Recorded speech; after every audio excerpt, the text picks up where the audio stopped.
Bismillahirrahmanirrahim. Assalamualaikum warahmatullahi wabarakatuh. Alhamdulillahi rabbil alamin. Ashhadu an la ilaha illallah wa ashhadu anna Muhammadan abduhu wa rasuluh. Allahumma fasalli wa sallim wa barik wa zid ala habibina al-mustafa nabiyyina Muhammadin wa ala alihi wa sahbihi wa man walahu amma ba'du. Saudara seiman yang dirahmati oleh Allah Subhanahu wa taala. Insyaallah ta'ala besok adalah tanggal 13 Zulhijjah. Dan itu sesuai dengan pendapat yang benar adalah akhir hari tasyriq. Pertanyaan sekarang, bolehkah bagi orang yang terbiasa melakukan puasa ayyamul bayd, hari-hari mutih, untuk berpuasa besok pada tanggal 13 Zulhijjah? Karena hari-hari mutih itu adalah 13, 14, dan 15 setiap bulan. Dalam satu hadis yang diriwayatkan oleh Imam An-Nasa'i dan At-Tirmidzi, dan Imam At-Tirmidzi menghasankan hadis tersebut dari hadis Abi Dzar radhiyallahu anhu, Nabi mengatakan, "In sumta syai'an minasy-syahri fasum 13 wa 14 wa 15." Artinya, wahai Abu Dzar, apabila engkau berpuasa dalam sebulan, maka berpuasalah 13, hari ke-13, begitu juga hari ke-14, begitu juga hari ke-15. Jadi perintah untuk berpuasa pada tanggal 13, tanggal 14, dan tanggal 15 setiap bulan Hijriah. Nah, sekarang apakah anjuran ini berlaku juga pada bulan Zulhijjah?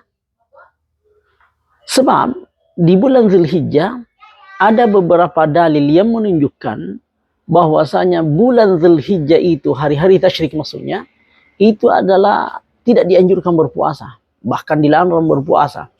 Satu hadis yang sangat terkenal yang ada di Sahih Muslim, Nabi mengatakan, ayyamut tasyriqi ayyamu aklin wa syurbin wa dzikrillah. Hari-hari tasyriq adalah hari untuk makan dan minum dan berzikir kepada Allah SWT. Makan dan minum adalah bertentangan untuk berpuasa. Jadi Nabi mengklaim hari tasyriq itu adalah hari untuk makan dan minum dan juga berzikir kepada Allah SWT. Bahkan dalam salah satu hadis yang diriwayatkan oleh Abi Dawud, An-Nasa'i dan At-Tirmidzi mengatakan hadisun hasanun sahih, Nabiullah sallallahu alaihi wasallam, dari hadis Uqbah bin Amir radhiyallahu anhu, Nabiullah sallallahu alaihi wasallam mengatakan, yaumu Arafah wa yaumun nahri wa ayyamut tasyriq aiduna ahlil Islam wa hiya ayyamu aklin wa syurbin. Nabi mengatakan di hadis ini bahwasanya hari Arafah dan hari menyembelih, artinya 10 Zulhijjah, dan hari-hari tasyriq 11, 12, 13, itu merupakan id bagi umat Islam, dan itu adalah untuk makan dan minum.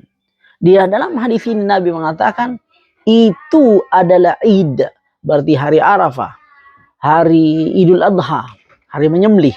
Begitu juga hari-hari tasyrik merupakan id. Dan dalam id dilarang umat Islam atau diharamkan umat Islam untuk berpuasa. Namun ada hadis yang mengkhususkan untuk hari Arafah. Sebagaimana hadis yang sangat terkenal, Nabi SAW ditanya tentang hari Arafah. Nah, dianjurkan berpuasa, bahwasanya itu diharapkan menghapuskan dosa-dosa setahun sebelumnya dan setahun yang berjalan. Itu dia. Namun yang lain, contohnya Idul Adha, begitu juga hari tasyriq, tidak ada yang mengkhususkannya. Jadi ini tetap dianggap sebagai id. Ini hadisnya. Ada juga, bahkan ada hadis yang sangat nyata ya, akan tetapi pada sanadnya ada Muhammad bin Khalid At-Tahan, dan dia sangat dhaif. Lafaz hadisnya sangat jelas sekali. Diriwayatkan oleh Daraqutni, Nabi sallallahu alaihi wasallam mengatakan, dikatakan di situ, naha Rasulullah sallallahu alaihi wasallam, Rasulullah sallallahu hadis Anas ya, melarang siyam 6 ayyam, 5 ayyam. Nabi melarang berpuasa 5 hari. Yang pertama adalah Idul Fitri, yang kedua Idul Nahri, hari Idul Adha. Yang selanjutnya Ayam Tasyrik, salah satu Ayam Tasyrik, 3 hari tasyrik. Itu dilarang berpuasa sesuai dengan lafaz hadis ini, akan tetapi itu hadisnya sangat lemah. Nah, sehingga berdasarkan atas hadis-hadis ini bisa diambil kesimpulan bahwasanya terdapat larangan yang sangat nyata dari Nabi Sallallahu Alaihi Wasallam bagi umat Islam untuk berpuasa di hari-hari tasyrik. Seperti itu. Oleh karena itu, ulama ya, jumhur ulama memang melarang, termasuk hari-hari muti, dilarang untuk berpuasa untuk hari-hari muti dan sebagainya. Bahkan dalam pandangan Ahnaf dan fatwa Syafi'iyah fil Jadid, mereka mengharamkan untuk berpuasa di hari tasyrik termasuk 13 Zulhijjah, walaupun itu puasa fardu. Contohnya membayar membayar utang puasa, kallah kalau istilahnya orang Sulawesi. Bayar kallah. Seseorang contohnya batal puasanya Ramadan, dia membayar ini. Seorang perempuan contohnya haid di bulan Ramadan dan dia membayar di bulan Zulhijjah, dan diantaranya ada dia hendak membayarnya di hari tasyrik, dikatakan di situ tidak boleh. Bahkan Imam Nawawi mengatakan dalam mu'tamad dalam mazhab Syafi'i sebagaimana di Majmu', itu bukan cuma haram akan tapi batal puasanya. Jadi jangankan puasa sunnah, puasa wajib pun juga dilarang karena kerasnya. Nabi mengklaim hari tasyrik itu termasuk Id, dan Id tabiatnya dilarang untuk berpuasa. Namun terdapat pendapat di kalangan ulama yang dibolehkan khusus, bukan untuk mengumumnya, dikhususkan bagi orang yang melaksanakan ibadah haji dan tidak mendapatkan hewan sembelihan. Contohnya ada pelanggarannya di ibadah haji, atau dia melakukan haji secara tamattu atau hari qiran, dan dia tidak sempat berpuasa pada awal-awal Zulhijjah. Nah, haji tersisa 3 hari. Ini dibolehkan dalam pandangan Malikiyah dan sebahagian Syafi'iyah, dan ini yang dibenarkan oleh Imam Nawawi dan Ibnu Hajar. Padahal keduanya adalah Syafi'iyah. Berdasarkan atas hadis yang sangat jelas ya, diriwayatkan oleh Imam Bukhari tapi ini mauquf, akan tetapi ulama mengatakan mengambil hukum marfu.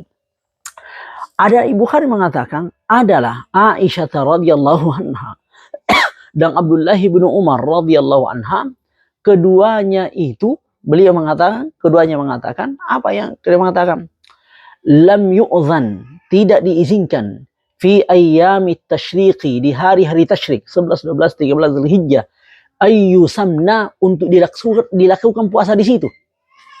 Tidak diizinkan untuk melaksanakan puasa di hari-hari tasyrik illa liman lam yajidil hadiyah, kecuali bagi orang yang tidak mendapatkan hewan sembelihan. Contohnya tadi, dia haji tamattu atau haji qiran, dan dia diwajibkan untuk menyembelih karena dia melakukan haji dalam bentuk qiran dan tamattu. Namun ternyata dia tidak memiliki uang untuk membeli hewan untuk disembelih, atau ada uang akan tetapi hewan kebetulan waktu itu tidak ada dan dia belum sempat berpuasa di sebelumnya, maka boleh untuk berpuasa di hari-hari tasyrik. Ini hadis diriwayatkan oleh Bukhari. Betul ini perkataan Aisyah, ini juga perkataan Abdullah bin Umar radhiyallahu anhu, tapi ulama mengatakan mengambil hukum marfu karena sigatnya lam yu'zan, tidak diizinkan, dan izin itu tidak akan mungkin berasal kecuali dari Nabiullah Muhammad sallallahu alaihi wasallam. Bahkan masih di Sahih Bukhari dikatakan di situ, kanat Aisyatu radhiyallahu anha tasumu ayyama Minah, adalah Aisyah radhiyallahu anha berpuasa di hari Mina. Hari Mina artinya hari-hari tasyrik. Hari Mina adalah hari-hari tasyrik. Wa kana abuha yasumuha, dan adalah bapaknya Abu Bakar Siddiq radhiyallahu anhu juga berpuasa di hari-hari Mina. Sehingga berdasarkan atas hadis ini bisa dipahami bahwasanya ada izin untuk berpuasa khusus untuk orang yang melaksanakan ibadah haji apabila dia contohnya bertamattu atau qiran dan tidak sempat untuk menyembelih, atau melaksanakan pelanggaran haji dan tidak sempat untuk menyembelih. Dalil yang selanjutnya untuk pendapat ini bahwasanya diizinkan untuk berpuasa pada hari tasyrik khusus bagi orang yang melaksanakan ibadah haji, puasa sunnah, adalah firman Allah SWT yang sangat jelas dalam Al-Quran ketika Allah SWT berfirman, فَإِذَا أَمِنْتُمْ فَمَنْ تَمَتَّعَ بِالْأُمْرَةِ إِلَى الْحَجِّ فَمَسْتَيْسَرَ مِنَ الْهَدْيِ فَمَنْ لَمْ يَجِدْ فَصِيَامُ ثَلَاثَةَ أَيَّامٍ فِي الْحَجِّ وَسَبْعَةٍ إِذَا رَجَعْتُمْ تِلْكَ عَشَرَةٌ كَامِلَةٌ إلى آخر الآية. Dikatakan di situ Allah SWT berfirman, apabila kalian sudah aman, maka barang siapa yang bertamattu, haji tamattu maksudnya, maka hendaklah menyembelih. Faman lam yajid, namun apabila tidak mendapatkan hewan untuk disembelih atau tidak ada uangnya untuk menyembelih hewan, maka apa kata Allah SWT dalam firman-Nya? Allah mengatakan, fasiyamu thalathati ayyamin bil haji, maka hendaklah berpuasa 3 hari di haji. Dan hari tasyrik itu adalah akhir haji. Jadi kalau misalnya belum sempat berpuasa pada awal Zulhijjah, padahal dia bertamattu, sampai 10 Zulhijjah dia belum bertamattu, maka mesti baginya untuk berpuasa di haji. 3 hari di haji. Nah, inilah dalil yang menunjukkan bahwasanya dibolehkan untuk berpuasa di hari tasyrik khusus bagi orang yang melaksanakan ibadah haji, kemudian dalam pelaksanaan ibadah hajinya ada yang memestikan bagian untuk berpuasa, maka dibolehkan bagi mereka untuk berpuasa hari tasyrik. Tapi yang lain selain itu maka tidak boleh, termasuk berpuasa hari memutih. Namun betul ada pendapat yang lain yang membolehkan secara mutlak, tapi ulama mengatakan ini barangkali mereka tidak sampai kepada mereka larangan Nabi SAW untuk berpuasa di hari tasyrik. Namun apa solusi bagi orang yang terbiasa berpuasa di hari-hari mutih 13, 14 dan 15 Zulhijjah di hari tasyrik ini, ya berpuasa di mulai 14, 15, 16 atau berpuasa di akhir bulan, tidak apa-apa. Yang pasti berpuasa 3 hari setiap bulan. Karena Nabiullah SAW berkata kepada salah satu wasiatnya kepada Amr bin Asin radhiyallahu anhu, Nabi Muhammad SAW berkata, sum thalathata ayyamin min kulli syahrin al-hasanatu bi asyri amthaliha dzalika kasiyamid dahri. Nabi mengatakan, hadis Bukhari ya, berpuasalah 3 hari setiap bulan, karena satu kebaikan itu dilipat gandakan seakan-akan berbuat 10 kebaikan. Jadi kalau 3 hari berarti seakan-akan 10 dilipat gandakan 10 seakan-akan berpuasa 30 hari. Nabi mengatakan apabila itu konsisten dilakukan, maka itu berarti, jadi ketika berpuasa 3 hari setiap bulan, Nabi mengatakan maka itu adalah seperti berpuasa sepanjang tahun. Jadi berpuasa apa saja. Jadi yang pasti 3 hari contohnya bisa memulai 13, 14, 15. Maka insya Allah ta'ala diharapkan masih mendapatkan pahala berpuasa di hari-hari memutih. Dan insya Allah ada pun pahala bahwasanya seakan-akan berpuasa sepanjang tahun, maka itu insya Allah sudah jelas. Sekian apa yang bisa saya utarakan. Semoga ini bermanfaat dan diharapkan pada saudara dan saudari sekalian untuk menyebarkan video ini kepada sahabatnya, kepada temannya, kepada saudaranya, agar manfaat video ini tersebar ke seluruh orang yang kita kenal. Makasih. Assalamualaikum warahmatullahi wabarakatuh.